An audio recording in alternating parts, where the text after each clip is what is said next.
G'day, how you going? We're here at Virginia. We're at the practice facilities here.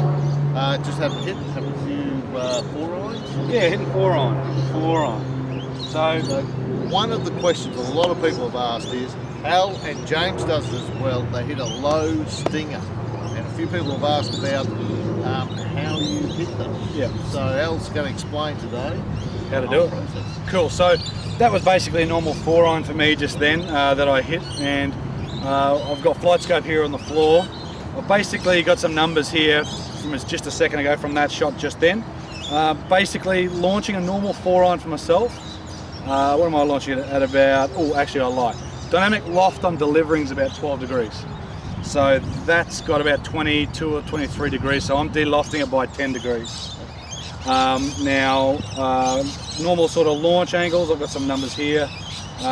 You'll see them on there anyway, guys. So I'm delivering about 12 degrees of dynamic loft to this 4-iron, to the ball. Now, it launches up a lot higher. Of course it does, because it's got more loft. Now, angle of attack's about 7 degrees down.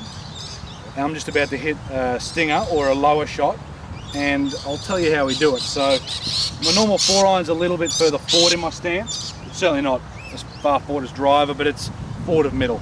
Now, to hit the lower 4-iron, what I do, this is, it might not be for everybody, but certainly what I do, I set up, I take my grip, I set up the ball in the middle of my stance, and then I actually move it a little bit further back in my stance, which actually gets my handle a little bit further forward if it's staying in the same position as a normal 4-iron.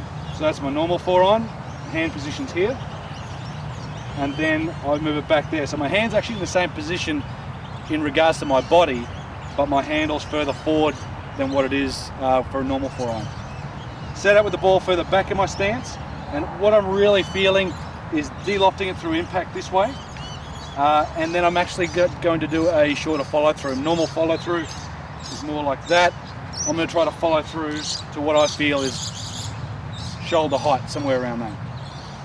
So I'll hit one and we'll see if I can't do it.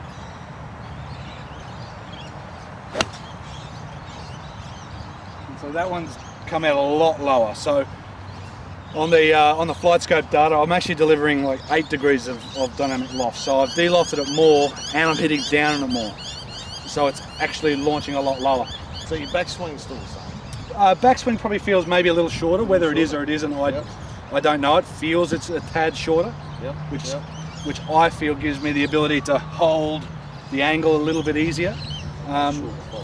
Yeah, correct. Like through my impact with the normal 4-iron, I actually feel the club release.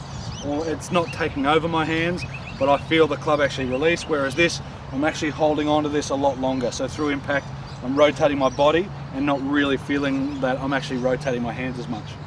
Yeah, very handy shot. Oh, certainly it knocks off a little bit of spin and launch, and the ball moves forward probably a little bit faster. So yeah, it's certainly to get a little bit used to, but hitting a little bit flatter back into the breeze, you're only losing a club instead of 2 if you're going higher. So certainly it's a good shot to have in the repertoire. I think I'll get out to the driving range and give it a whirl. You need to try it. I will. You need to try it. Guys, thanks for checking out the video. Yep, comment down below on what you want to see us do, and we'll see you next time. Thanks guys, thanks Richard.